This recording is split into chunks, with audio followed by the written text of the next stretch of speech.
Olá, pessoal, retornando então para a nossa última aula sobre sistemas eleitorais e voto e partidos políticos. Na última aula a gente falou a respeito de como são as eleições, né? E nós vimos que no Brasil as eleições, elas ocorrem de 4 em 4 anos, né?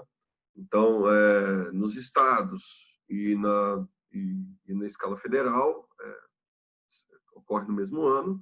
2 anos depois, as eleições municipais. Esse ano é ano de eleição municipal, então daqui 2 anos voltamos com as eleições estaduais e eleições federais. Mas a eleição no Brasil ela se dá através de um mecanismo, né, previsto na legislação eleitoral, que é um meio pelo qual a candidatura ou a representação ela se torna passível de ser escolhida, né? Essa forma, esse meio pelo qual a representação ela é construída, nós damos o nome de partidos políticos. Então, a gente vai ver um pouquinho o que são os partidos políticos, né? Então, aí vocês observem aí na apostila, a partir da página 393, então aí está lá na apostila de vocês, então acompanhe aí, tem material também na sala de aula e no AVA, vocês observem o material que eu deixei lá, então tem material sobre o número de partidos políticos, sobre fidelidade partidária e também os slides que eu estou apresentando aqui na aula. Também eu vou deixar para vocês hoje o gabarito dos exercícios, tanto da sessão anterior, né, do módulo anterior, quanto desse módulo para vocês estudarem os exercícios. Né, porque nesta quarta-feira a gente vai ter a nossa AP1, tá bom? Então observe lá no mural de informações que a gente vai ter a AP1, agora dia 24/6, né, quarta-feira, começa a nossa AP sobre sistemas representativos, voto, partido político, né? Então vamos dar atenção nisso aí, beleza? Então vamos falar então, o que são os partidos políticos, né? Então a gente fala, o conceito e natureza. Então no sistema democrático, né, ele pressupõe a organização partidária. Então a ideia de partido político é o quê? Ele está reunindo dentro de uma agremiação uma certa organização programática, ou seja, um programa, né, certos objetivos, certas metas e também um componente ideológico, certo? O componente ideológico, a gente vai ver um pouquinho na frente, ele é muito interessante porque ele orienta o programa do partido político, né? Então a gente fala, nós temos partidos de direita, nós temos partidos de centro, partidos de esquerda, então é esse conteúdo ideológico que orienta as ações do partido político. Então, a gente tem que ter isso em mente aí para poder entender como o partido funciona. E no contexto atual, que a gente está vendo as questões políticas estão bem exacerbadas, a gente vai entender um pouquinho dessa natureza do partido político, certo? Então, o sistema democrático, ele pressupõe a existência de partidos que agregam as diferentes posições ideológicas. Então, isso na democracia, né, na democracia representativa, ela pressupõe essa diferença de ideias e diferença de programas, para que o eleitor, o cidadão, né, ele possa escolher de forma, de acordo com a sua orientação, né, os seus representantes. A gente vai ver, por exemplo, no fascismo não existe pluralismo partidário, né? O fascismo é de partido único, porque não existe essa questão do embate de ideias, a gente vai ver outros conceitos aí com relação ao partido político, ok? Então, os partidos políticos são peças necessárias do sistema representativo. Então, a gente colocar no Brasil, o partido político é extremamente importante. Existem países que têm um partido político, tem um candidato sem partido, mas na maior parte, na grande maioria, nos sistemas democráticos representativos, o partido político é um elemento fundamental, uma peça fundamental na engrenagem desse funcionamento. Então, a gente tem duas concepções sobre o partido político que são importantes para avaliação. Nós estamos falando do quê? A questão da natureza social, com essa função social, né, do partido enquanto agregador ideológico e programático de representantes a serem escolhidos, e também tem a ideia legalista, né, do partido político enquanto pertencente ao direito público, né, que ele é regulamentado pela legislação eleitoral. Existe uma lei específica para os partidos políticos. No Brasil, por exemplo, é a Lei 9.096 de 1995, ela que disciplina os partidos políticos no Brasil, ok? Então, existem essas duas concepções e existe o conceito integral, que esse é um conceito importante, vocês têm que gravar sobre partido político, é isso aí que está descrito no slide, né? são agremiações políticos, sociais e instituições jurídicas de direito público. Então, ele tem uma natureza ideológica e sociológica, me desculpem, e uma natureza jurídica também, né? Porque pertence ao Estado de Direito, ok? Vamos em frente. Está aí, né? Sistemas partidários, por exemplo, na democracia, ela pressupõe o pluralismo de ideias, o pluralismo partidário. Então, na representação dessa forma, né? A escolha dos representantes, ela se dá através dessa pluralidade de ideias, possibilitando aos cidadãos aquilo que mais se afina ideologicamente. Aqui colocamos aqui a questão do partido político na concepção marxista. No marxismo, o partido político ele é apenas transitório. Na teoria marxista, né, porque nós sabemos que o Partido Comunista ele não se tornou transitório nos países que adotaram o comunismo, por exemplo, na União Soviética, o Partido Comunista ele se instalou no poder. Na China, o Partido Comunista se instalou no poder, em Cuba também. Então, não é o Partido Comunista, ele não foi transitório, ele foi permanente. Aí, no fascismo, é o Partido Único. Por exemplo, na Itália, o Partido Fascista, né,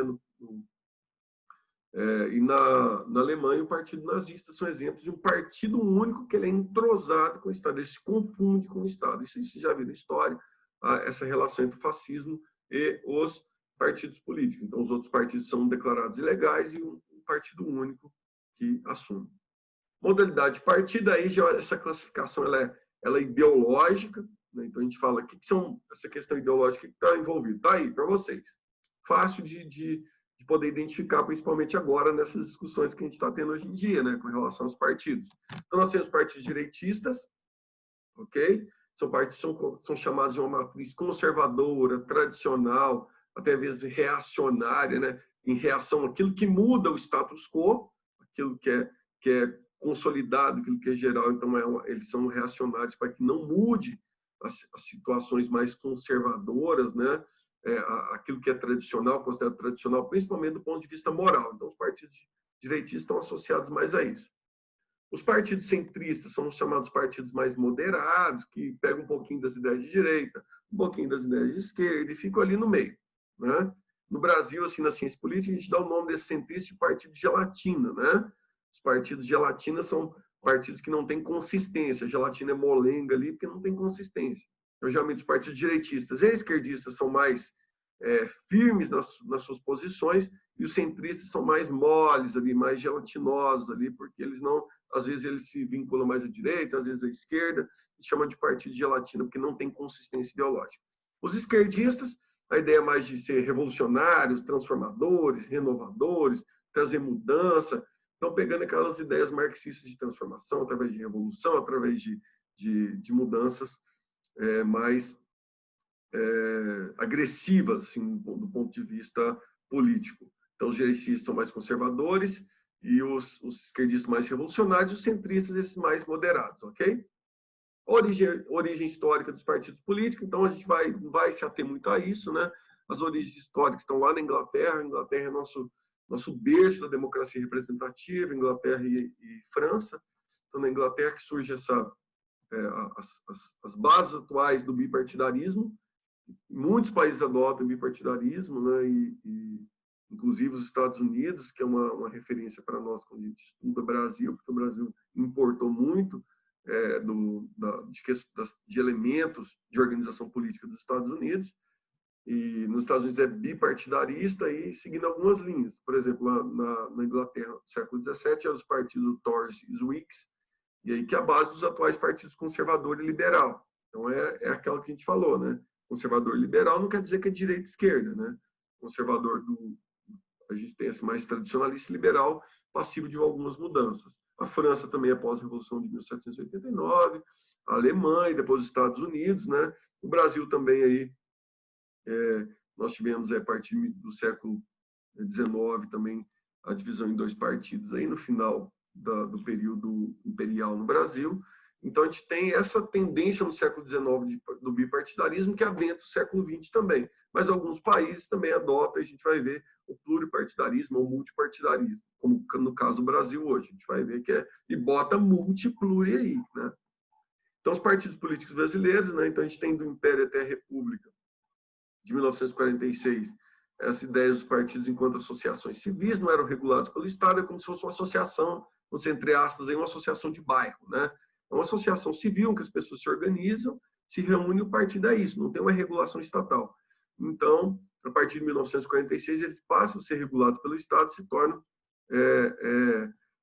mais vistos e controlados aí de perto pelo Estado. Mas só em 1969 que eles passam a institutos de direito público e a partir depois do período militar, né, dos governos militares, a gente tem o bipartidarismo no Brasil, volta o pluripartidarismo aí a partir de 85, né, 85 um pouco antes ainda, né?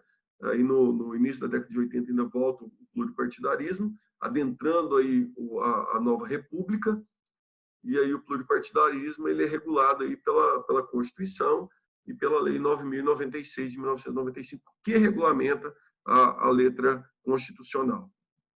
Então, a partir de 82, aí começa, né, uma maior um retorno ao pluripartidarismo no Brasil.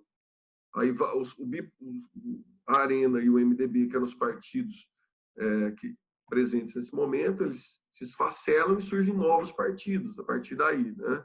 Então, o MDB, mais ou menos, agrega o que nós chamamos de partidos de esquerda, que surge daí o PT, o PMDB, o PSDB, o PDT, tudo surge aí de grupos aí dentro do MDB. E da Arena, os partidos mais conservadores, né? Tipo, que era o PFL, hoje o DEM, o Partido Liberal. Então, são, por exemplo, alguns exemplos, né, de partidos que surgem nesse contexto. Então, a Constituição no artigo 17 de 88 consagra o pluripartidarismo no Brasil, dando liberdade de criação, e aí fusão, incorporação e extinção de partidos políticos que vinha anterior à Constituição, e daí a lei dos partidos políticos, ela disciplina tudo isso. Então, quem quiser, está lá no site do TSE, todas essas informações, e tem também aí no material que eu deixei para vocês no AVA. Aí os partidos políticos, o bipartidarismo, a gente falou lá que tem origem na Inglaterra, com os Tories e Whigs, e os Estados Unidos hoje é uma referência, né, dos partidos republicano e partido democrata. A ideia do bipartidarismo, tanto na Inglaterra como nos Estados Unidos, a ideia de liberal e conservador. Não tem essa ideia, não é a mesma coisa no Brasil, porque no Brasil os liberais e conservadores são considerados numa mesma ala, uma parte dos liberais são considerados da ala conservadora, uma parte dos liberais são considerados da ala esquerdista. Então, no Brasil, essa questão de direita e esquerda não é na organização formal partidária. No Brasil, é a questão ideológica que orienta direita e esquerda no país. E aí o pluripartidarismo é a forma como 3 ou mais partidos podem assumir o controle do governo, e aí, ou montar uma coalizão, podem fazer uma coalizão no período de votação. Então, o pluripartidarismo é o modelo do Brasil. A questão ideológica, eu falei que ela permeia a formação dos partidos. A gente colocar o Brasil, a gente vai ver isso. Então, está relacionado ao posicionamento político do partido, né, suas ideias, né, se é de direita, de centro, de esquerda, isso que orienta. Né? Está aí uma figura aí colocando isso, que é a visão que a população tem a respeito dos partidos políticos no Brasil. Aí nós temos a questão programática, que são as diretrizes de atuação do partido, que eu falei, são orientadas pela a questão ideológica. Eu gosto dessa figura aí, que fala sobre a criação de partidos políticos no Brasil. Eu deixei material para vocês sobre quais são os partidos políticos que estão registrados no TSE, está tudo na sala de aula e virtual.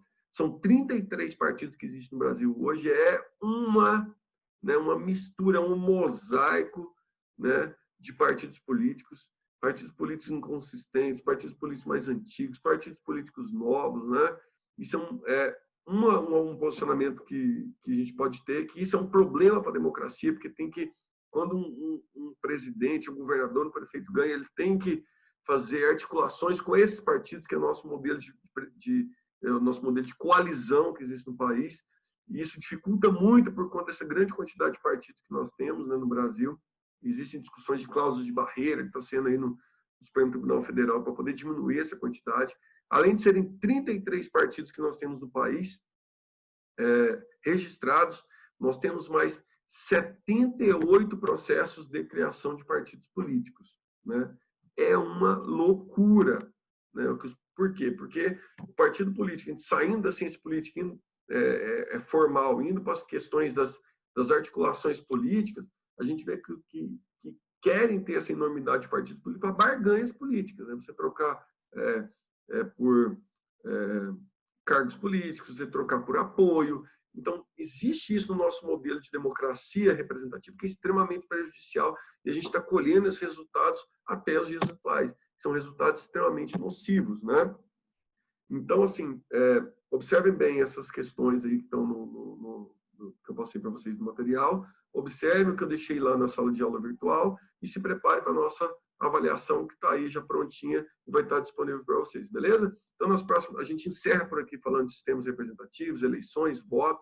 Observe a apostila, vou deixar o gabarito para vocês de todos os exercícios, né, na aula de partidos políticos, ok? Vai estar lá o gabarito.